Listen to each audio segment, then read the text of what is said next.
Hi நண்பர்களே, கடல் மீனவன். நாங்கள் நேற்று வலை சுற்றுனதுங்க ஒரு நாளைக்கு முன்னாடி. அதில் ஒதுக்கி பிடிச்சதில் பாதி மீன் கடலில் நின்றுக்கிருச்சுங்க. அந்த மீனை நாங்கள் மறுநாள் போய் அந்த பாதி மீனை பிடிச்சிட்டு வலை ஏற்றுற வேலையை தாங்க பார்த்துக்கிருக்கோம். இந்த கடலில் கிடக்கிற வலைகளை நாங்கள் நாள் நேரம் பொழுது அடைஞ்சதுனால வலையை ஏற்றலை.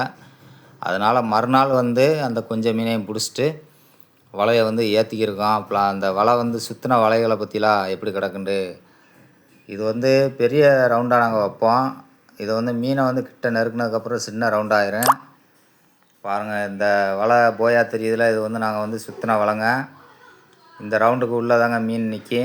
அதில் உள்ள மீனை நாங்கள் பிடிச்சிட்டோம். பிடிச்சி வத்தைகளை போட்டோம். இப்போ வலையை ஏற்றிக்கிட்டு வர்றதைத்தான் நீங்கள் இப்போ பார்த்துக்கிருக்கீங்க. நாங்கள் கரையிலேருந்து ஏறக்குறைய ஒரு கிலோமீட்டர் தூரத்தில் தாங்க கிடக்குறோம். ரொம்ப தூரத்திலலாம் இல்லைங்க. கரைக்கு நாங்கள் கிடக்கிற எல்லைக்கும் 1 கிலோமீட்டர் தூரம் தாங்க வரும்.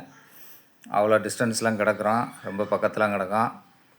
நம்ம தொழில் பார்க்குற இடம் அவ்வளோதான். நாங்கள் ரொம்ப தூரத்துக்கெலாம் போக மாட்டோம். கரைப்பகுதியில் கரை தெரிகிற அளவுக்கு தான் நாங்கள் தொழில் பண்ணுவோம். இதுதான் நாங்கள் மீன் பிடிக்கிற எல்லை ஏரியா. நாங்கள் பிடிச்ச மீன் அந்த வலையை ஏற்றிட்டு வர்ற இன்னொரு பச்சை வத்தையில் தாங்க மீன் கிடக்குது. பச்சை பெயிண்ட் அடித்த வத்தைக்கு உள்ளே தான் அந்த மீன் கிடக்குது. அந்த வத்தையும் இடத்துலேருந்து வந்துக்கிருக்காங்க. அது வந்த உடனே நம்மக்கிட்ட அந்த பிடிச்ச மீனை என்ன மீன் பிடிச்சிருக்கோங்கிறத பார்ப்போம்.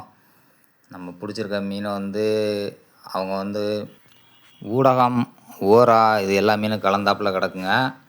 இதை ஓரா தனியாக ஊடகம் தனியாக அவர் பொறுக்கி போட்டுக்கிருக்காரு. ஏன்னா கரையை போய் அள்ளுறதுக்கு ஈஸியாக இருக்குங்க. அதுக்காண்டி பிரிச்சுக்கிருக்காப்புல. ஏண்டா கரையை போய் பிரிச்சுக்கிருந்தோம்னா லேட் ஆகும். சும்மா இருக்கிற நேரத்தில் இந்த மீனை பிரிச்சிடுவோம்னு சொல்லி பிரிச்சுக்கிருக்காப்புல. இவங்களும் ஒரு சைடு வலையை ஏற்றிக்கிருக்காங்க. ஆளுக்கு ஒரு வேலையை பார்த்தோம்னா அந்த வேலை கொஞ்சம் குறையுங்க. அதனால தான் ஆளுக்கு ஒரு வேலையை பார்த்துக்கிருக்கோம். 2 பேர் வலை வாங்குறாங்க. ஒரு ஆள் தாங்குறாங்க. தண்ணிக்கு உள்ளே கிடந்து அந்த ஒரு ஆள் வலையை தட்டி விட்றாங்க.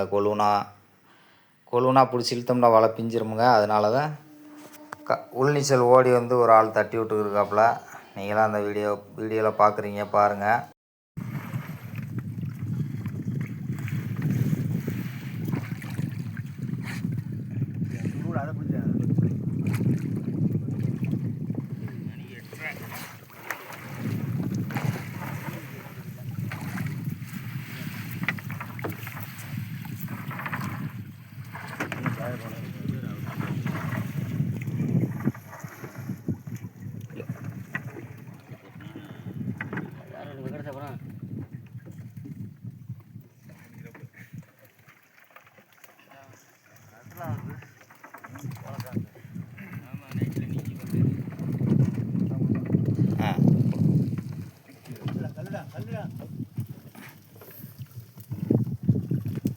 தம்பி 2 பாக்ஸ் எடுத்துட்டு ஒத்த பண்ணிக்கு வாடா.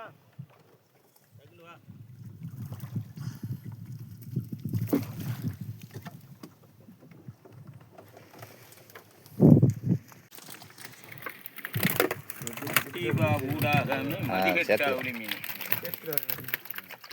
மதிகட்டாவுளி மீன் எப்படி இதை சொன்னான்னு தெரியல.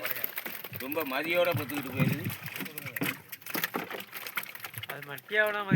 ஒரு வழியாக வேலை நெருக்கி முடிஞ்சுங்க. நாங்கள் கரையை போகிறதுக்கு ஐடியா பண்ணிட்டோம். நாங்கள் தூரத்தில் ஒரு வல்லம் கிடக்குதுல, அந்த வல்லத்தை தாங்க நாங்கள் போய் பிடிக்கணும். கடல் மீனவன் நன்றிங்க.